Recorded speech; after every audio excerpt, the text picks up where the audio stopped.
KNN TV news. ఒక్క ఎకరాకు కూడా నీరు అందించలేని రేవంత్ రెడ్డికి ప్రారంభోత్సవం ఎందుకు అంటూ రేవంత్ రెడ్డి ప్రారంభోత్సవాన్ని వ్యతిరేకిస్తూ శనివారం ప్రాజెక్టు వద్ద శుద్ధి కార్యక్రమానికి పిలుపునిచ్చిన బీఆర్ఎస్ పార్టీ.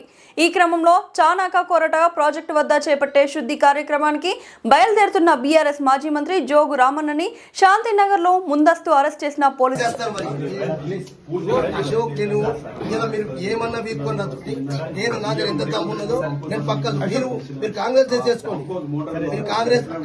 అట్లా కాదు మీకు అట్లా అర్థం చేసుకో సహకరించుడు కాదు. ఎందుకు సహకరించాలి?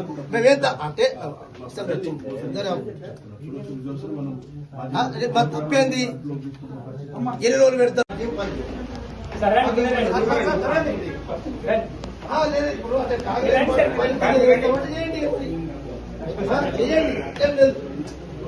కాంగ్రెస్ పార్టీ ఇదే మీకు మీరే కాంగ్రెస్ ఇన్ఫార్మ్ చేసుకోండి, మీరే కాంగ్రెస్ చేసుకొని మీరే కాంగ్రెస్